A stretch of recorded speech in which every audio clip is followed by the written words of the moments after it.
집중 분석 글로벌 증시 분석하겠습니다. 상대적으로 최근에 국내 증시는 그래도 선방하고 있는데요. 물론 오늘은 밀리지만 미국 시장은 보면 뭐 언제 이후에 최대 낙폭 뭐 이런 살벌한 얘기들 또 약세장 진입 이런 얘기가 많이 나오고 있었어요. 미국 주식시장을 중심으로 해서 글로벌 증시, 중국 이야기까지 함께하면서 반등 가능성 모색해 보겠습니다. 미중산업경제연구소 조용찬 소장님 오셨습니다. 어서 오십시오. 예, 안녕하십니까. 참 하늘 높이 오르는 나무는 없는 것 같아요. 작년에 미국 증시 정말 잘 갔는데 올해는 지금까지 다우지수가 8주 연속 하락세. 그러니까 하락 기간으로 봤을 때는 대공황 이후 이런 적이 없었다 이렇게 얘기 나오면서요. 분위기가 어떤지 좀 얘기해 주십시오. 네, 미국 다우지수가 산출된 지가 1896년부터 시작이 됐으니까 120년이 흘렀는데요. 네. 8주 연속 하락한 것은 대공황 직후와 이번 두 번째라고 합니다. 네. 아무래도 기업 실적뿐만 아니라 경기 침체와 관련된 우려감이 패닉성 매도 물량을 부른 것으로 보여지는데요. 그 중에서도 가장 중요한 건 그림을 보시면은 미국의 경기 후퇴 확률이 현재 30%까지 급속하게 올라오고 있다는 겁니다. 아무래도 FRB가 급속하게 금융정책을 긴축 기조로 전환시켰기 때문이고요. 다음 그림을 보시면요. 미국 같은 경우에는 FRB의 총 자산과 미국 주식시장의 밸류에이션을 보여주는 그림입니다. 현재 미국 같은 경우에는 인플레이션이 그 에너지 가격 급등뿐만 아니라 공급망 훼손, 여기에 스킨인플레이션이라고 해서 일선 부족에 따른 인플레이션이 일어나면서 아주 복합적인 요인의 작용이 됐는데요. 이 부분까지는 기업 실적에 반영이 됐지만 이제 FRB가 6월 달부터 총 자산 규모 9조 달러를 2025년까지 6조 달러를 줄이는 가운데 밸류에이션 조정이 한 번 더 남아 있다는 겁니다. 이 때문에 그 개인들 같은 경우에는 서둘러서 주식을 매도하고 주가가 떨어지더라도 사지 않는 이런 모습을 보여주는 것은 아닌가 생각이 됩니다. 지금을 대공황 시기랑 경제적으로 비교하는데 동의하는 사람은 아마 한 명도 없을 거예요. 초등학생도. 근데 이제 주가의 하락 기간은 그때와 버금간다. 그만큼 주가 변동성 자체가 커졌다는 거고 인간의 심리는 잘 살아도 심리적으로 불안하다는 걸 반영할 텐데요. 자, 그런데 그러면 이제 미국 증시가 소위 이제 바닥에 가까웠느냐, 바닥론에 대해서는 논쟁이 한참인데 제가 느끼기에는 아직은 바닥을 확실할 수 없다라는 쪽이 좀 의견이 우세한 것 아닌가. 저는 그렇게 받아들이는데 어떻게 보세요? 네, 맞습니다. 아직까지는 한 번 더 주가 조정이 남아 있긴 하지만 여러 가지 그 재반 지표로 봤을 경우 특히 개인 투자가의 센티멘터 그리고 밸류에이션 지표로 보면은 과거 사례로는 바닥권에 진입한 것으로 보여집니다. 주가와 관련해서는 미국 증시의 그 12개월 선행 그 예상 PER을 보면은 장기 평균 수준인 16.5배 수준까지 떨어져 있는 상태고요. 또 직전 금리 인상 직후에 17배 수준보다도 지금 하회하고 있는 상황입니다.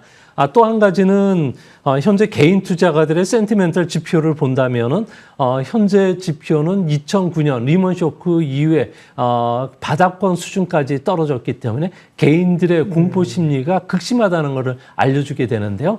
이 때문에 개인들의 그 매도 물량이 이제 추세가 어느 정도 마무리되면은 주가 반등은 충분히 있지 않을까 보여집니다. 이제 문제는 주가가 반등하기 위해서는 그동안에 가장 크게 하락했던 미국의 정보 기술주라든지 그리고 커뮤니케이션 서비스 관련주들이 먼저 반등을 해야 되는데요. 이들 종목이 시가총액 1, 2위를 기록하고 있다는 점에서 이들 종목이 반등할 때 본격적으로 주식 편입 비중을 높이셔도 되지 않을까 보여집니다.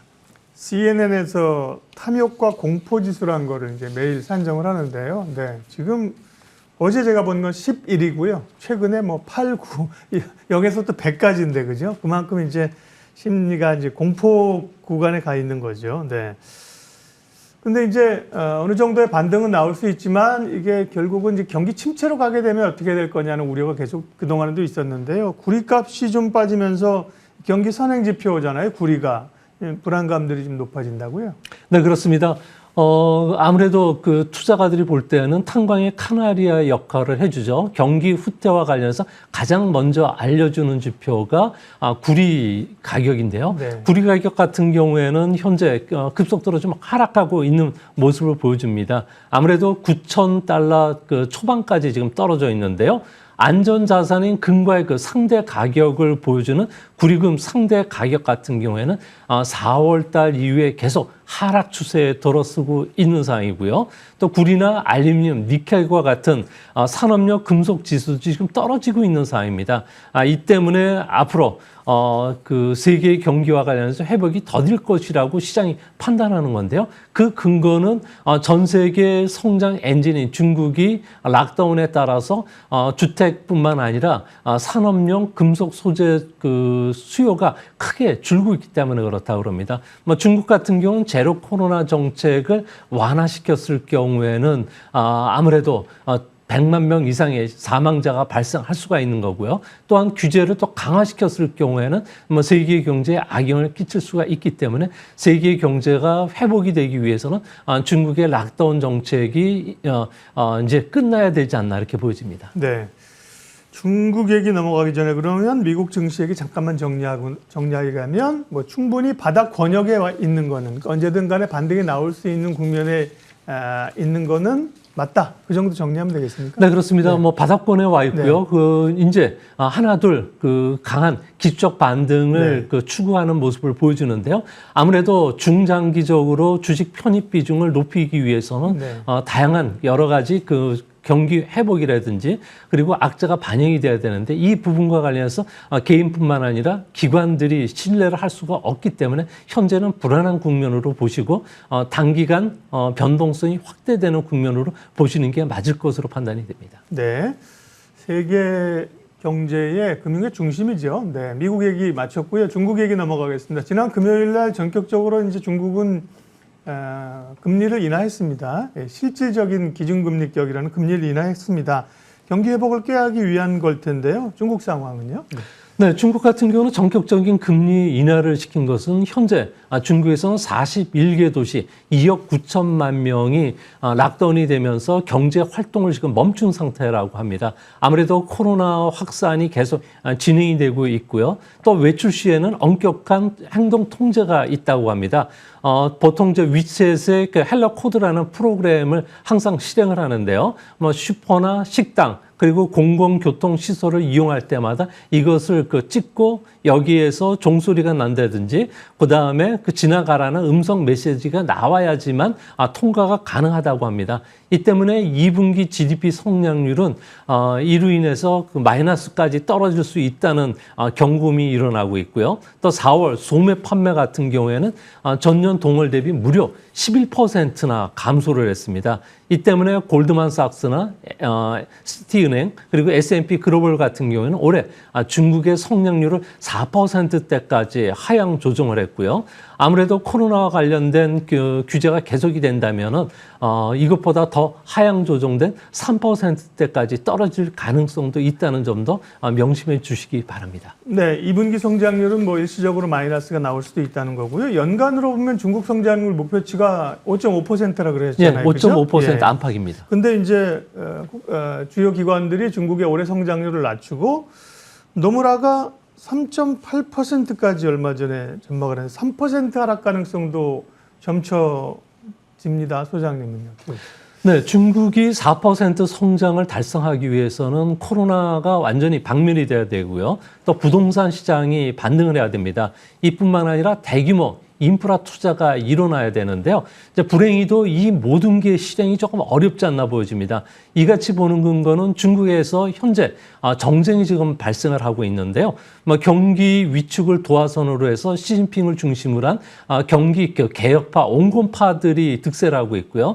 여기에 반발해서 시진핑 계열의 그 푸젠성 파들 같은 경우에는 마오쩌둥 사상을 중시하는 반 그 자본시장과 관련된 주장을 하는 이런 파들입니다.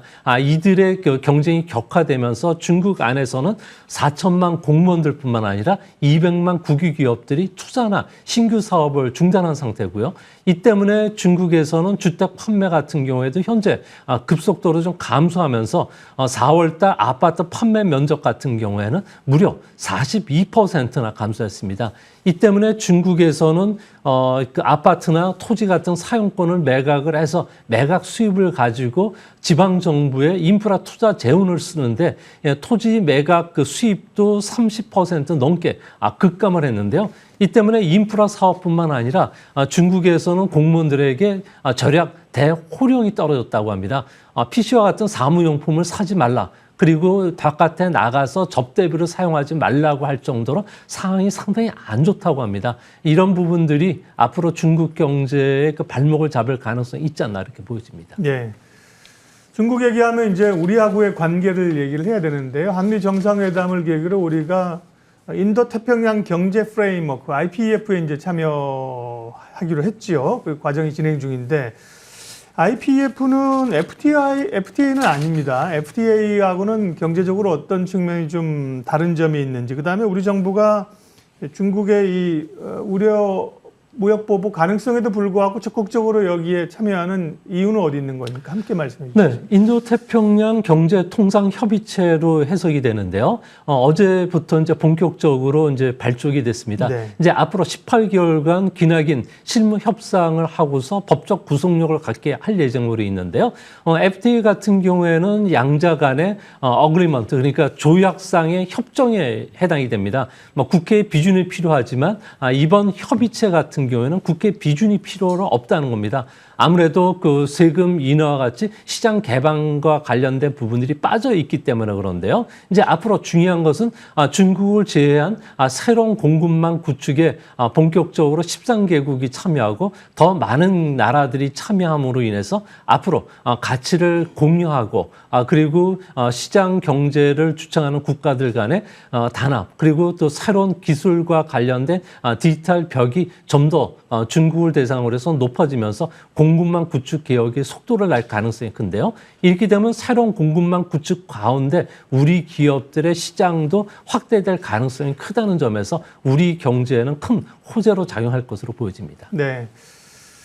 또 마지막 질문이 될 수도 있어서 이전에도 여쭤보긴 했지만 중국이 이제 우리가 이제 IPEF에 참여하면서 왕이 외교부장의 이제 언급이 좀 나왔습니다. 우려 얘기가 나왔는데요. 실제로 중국의 움직임 내지 이후에 있을 대중관계 변화들 조금 예측해 주십시오. 네, 지금 그 방송에 들어오기 전에 중국과 관련된 그 신문들을 보고 왔는데요. 네. 전부 이 부분과 관련해서 한국을 비롯해서 IPEF에 가입한 나라들에 대해서 중국 내수시장 접근을 제한시키겠다는 그런 그 사설들을 많이 달고 있습니다. 아무래도 반도체를 비롯한 첨단 산업 제품에 대한 수출을 규제할 수가 있다는 거고요. 이뿐만 아니라 이제 앞으로 중국 같은 경우에는 디지털 분야에서 영역을 확대된다든지 그리고 세계 외교적인 그 측면에서 영향력을 확대하는데 이런 그 가치관을 같이 공유하는 국가들 간의 연대로 인해서 자신들이 추구하는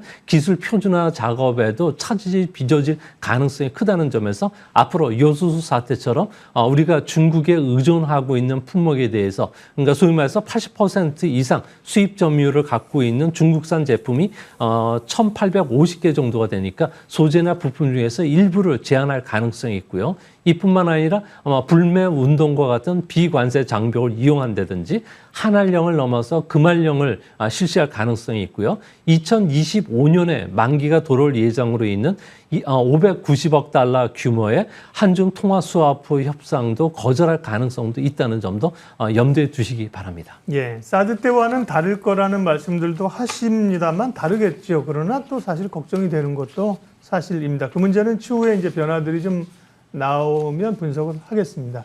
집중분석 오늘은 미중산업경제연구소 조용찬 소장님과 글로벌 증시 또 중국 동향 살펴봤습니다. 고맙습니다.